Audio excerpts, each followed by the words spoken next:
அடுத்ததாக Shrimati Hamsa Kalyana Sundaram, mother of Mrs Meera Nagarajan, MD and CEO, Kalyana மாலை.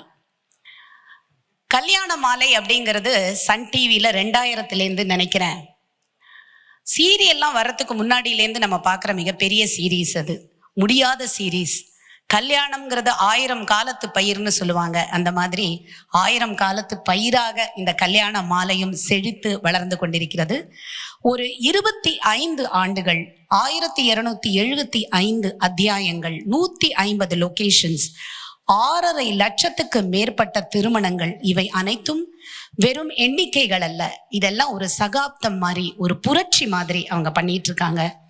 Perfect match திருவிழா, இந்த மாதிரி எல்லாம் ஒரு யூனிக் கான்செப்ட்ஸை பண்றாங்க. இவங்க தான் அந்த பிரெயின் பிஹைண்ட் தட் கல்யாண மாலை. அண்ட் மிக அருமையாக எழுதுவார்கள்.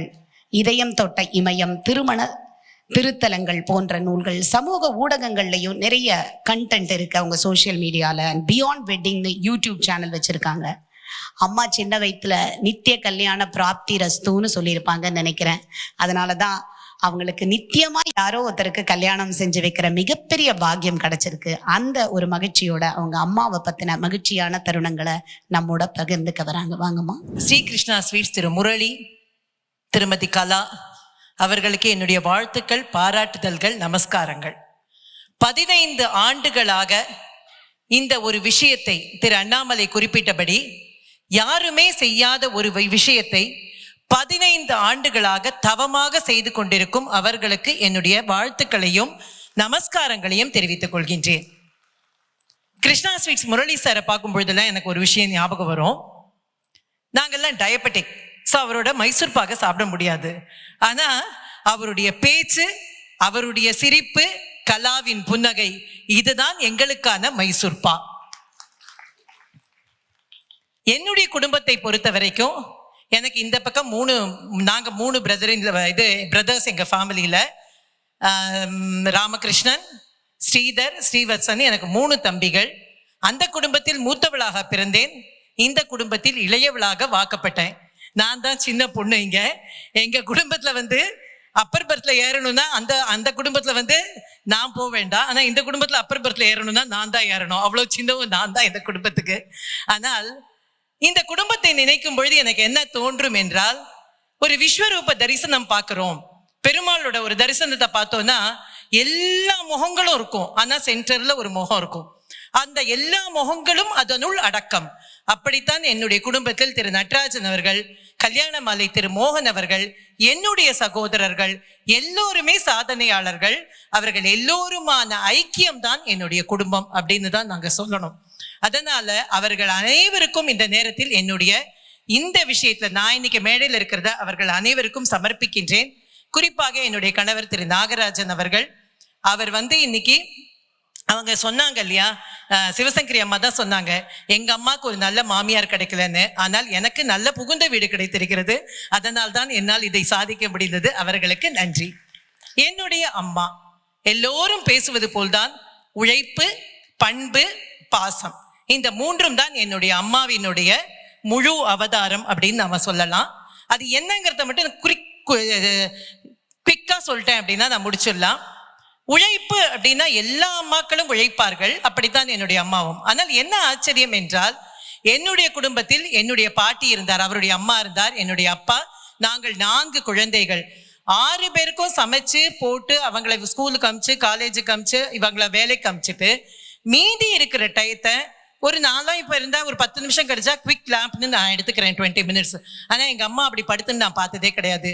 ஏதோ ஒரு உயர்கூட பின்னுவா, ஏதோ ஒரு டெய்லர், எதுக்குமா இதை பண்றேன்னா, இல்லடி ஏதோ ஒரு சின்ன வருமானம் வந்துட்டு போட்டோமே அப்படின்னுவா. அந்த மாதிரியான உழைப்பை எல்லாம் இன்று நினைக்க முடியுமான்னு கூட தெரியல. அப்படி உழைத்தவர் என்னுடைய அம்மா. அதாவது இங்கேருந்து ஹாஸ்பிட்டலுக்கு போவாங்க, ரயில்வே ஹாஸ்பிட்டல் பெரம்பூர். அந்த 20 மினிட்ஸ் ட்ரெயினுக்குள்ள எல்லா கிச்சன் வேலையும், காய்கறி நெருக்கிறது எல்லாம் பண்ணிட்டு போயிடுவா. அது மாதிரி பண்ணக்கூடிய விஷயமெல்லாம் நினைக்க கூட முடியாது. இந்த ஜெனரேஷனால இதெல்லாம் கனவுல கூட நினைக்க முடியாது. அப்படிப்பட்ட ஓய்வறிவா உழைப்பாளி அப்படின்னா என்னுடைய அம்மாவை நான் சொல்லலாம். அடுத்ததாக பண்பாளர் அப்படிங்கிறதுக்கும் பண்பாட்டையும் கலாச்சாரத்தையும் எப்படி எங்களுக்குள்ள வளர்த்தாங்க, எப்படி இன்னைக்கு நீ இவ்வளோ டாபிக் பண்ற, எப்படி உன்னால இவ்வளோ விஷயங்களை பண்ண முடியறதுன்னு எல்லாரும் கேட்பாங்க. அதனுடைய விதை என்னுடைய அம்மா போட்டது. அதற்கு நான் என்ன உதாரணம்ங்கிறத சொல்லிடுறேன். இன்னைக்கு நம்மளுக்கு ரொம்ப பிடிச்ச சப்ஜெக்ட் அது. எங்க அம்மா விஸ்வாபுரத்தில் நாங்க இருந்தோம். எங்க அம்மா அந்த ஊர்ல அந்த இடத்துல நாங்க ஒரு நடுத்தரமான குடும்பம்.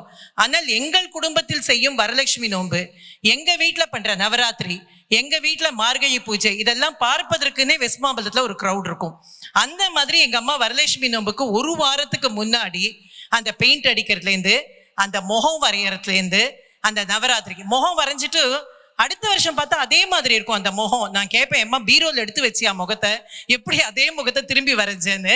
அதே மாதிரி அந்த ஜிமிக்கி, அந்த ரவுண்டு முகம் அம்பாளுக்கு அப்படி போட்டு அம்மா செய்த அந்த பண்பாட்டை வளர்த்தது நவராத்திரின்னா. எங்க வீட்டுல இன்னைக்கு நாமெல்லாம் ஒரு ஆன்லைன்ல ஒரு படியை ஆர்டர் பண்றோம், ஒரு 100 பொம்மையை ஆன்லைன்ல ஆர்டர் பண்றோம், கொலு வச்சிடலாம், 10 நிமிஷம் இருந்தா போறோம், நம்மளால கொலு வச்சிட முடியும். ஆனால் என் அம்மா வைத்த கொலுவெல்லாம் மறக்கவே முடியாது.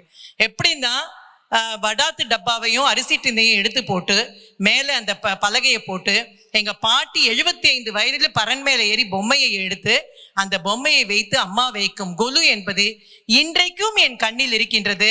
அதனாலதான் இன்னைக்கு எவ்வளோ பெரிய வேலை இருந்தாலும் நவராத்திரினா நான் ஓடோடி வருது, எந்த ஊர்ல இருந்தாலும் நவராத்திரிக்கு வருது. மார்கழி மாசம்னா வெடிகாலம் அப்புறம் எழுந்து திருப்பாவை சொல்லணும் அப்படிங்கறதெல்லாம் அவர்கள் கொடுத்தது தான். இந்த மார்கழி மாசம் 5 மணிக்கு எழுந்து எங்க வீட்டுல போடுற கோலத்தை பாக்குறதுக்குன்னே வெஸ்ட் மாவட்டத்துல எல்லாரும் எங்க ரூட்ல போவாங்க. அது மாதிரி அம்மா எங்களுக்கு பழக்கி வைத்தால். அதுதான் இன்றைக்கு, அந்த விதைதான் இன்றைக்கு நாங்கள் எல்லாம் இப்படி இருக்கின்றோம். அதனால் பண்பாடு அப்படிங்கறத அம்மாவை பத்தி சொல்லணும். அடுத்ததாக அந்த குடும்பம், பாசம். எத்தனையோ பிரச்சனைகள் இருக்கும் நடுத்தர குடும்பத்துல, பிரச்சனைகளுக்கு கேட்கவா வேணும், எத்தனையோ பிரச்சனைகள் இருக்கும். அப்பா ஒரு ஆளுமையில இருப்பா, எங்க பாட்டி ஒரு ஆளுமையில இருப்பா. அதுக்கு நடுவில் இங்க இருக்கிறத அங்க சொல்லாம, அங்க இருக்கிறத இங்க சொல்லாம, குழந்தைகளுக்கு எந்த கஷ்டமும் தெரியாம எங்க அம்மா பார்த்துண்டா அப்படிங்கிறது இன்றைக்கு நினைத்து பார்த்தால் இது ஒரு கின்னஸ் சாதனை அப்படின்னு தான் சொல்லணும். அப்பேற்பட்ட ஒரு விஷயத்தை செய்தவர். அவர்கள் சொன்னது போல், மேடம் சொன்ன மாதிரி, எங்க அம்மாக்கெல்லாம் ஒரு வாய்ப்பு இருந்தா நான்லாம் ஒண்ணுமே இல்லைன்னு ஆகிருக்கலாம், அவ்வளோ பெரிய அட்மினிஸ்ட்ரேட்டரா ஆயிருப்பா. எனக்கு கிடைத்த புகுந்த வீடு என்பது என்னை இவ்வளவு பெரிய உயரத்துக்கு ஏற்றியது. அவர்களுக்கு அப்படிப்பட்ட புகுந்த வீடு கிடைக்காததால் அவர்களால் செய்ய முடியவில்லை. எனவே என்னால் செய்ய முடிந்தது என்ன? கண்ணிலிருந்து ஒரு சொட்டு கண்ணீர், வாயிலிருந்து ஒரு வார்த்தை நன்றி. நன்றி, வணக்கம்.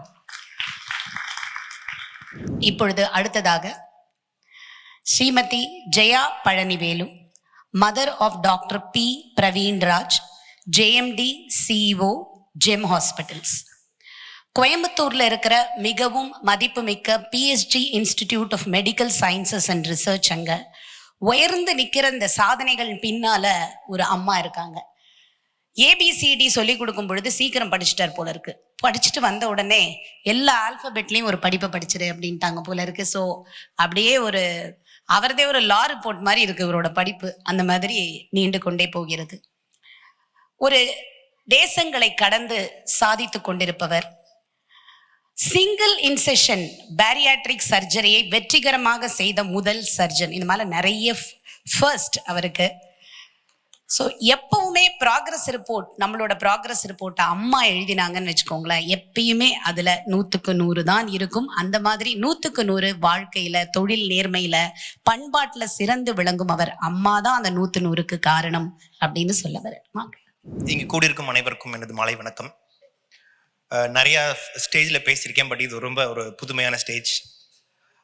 என்னன்னா, நம்ம ஒரே தொழிலில், நாமளும் அப்பாவும் ஒரே தொழிலில் இருக்கோம்னா எப்படியாவது ஏதோ ஒரு காலகட்டத்தில் அப்பாவை பெருமையோ அப்பாவை பற்றியோ ஒரு அந்த கேதரிங்கில், ஒரு மீட்டிங்கில், ஒரு ஸ்டேஜில் எப்படியோ பேசுறதுக்கு ஒரு ஆப்பர்ச்சுனிட்டி கிடைச்சிடும் கண்டிப்பாக.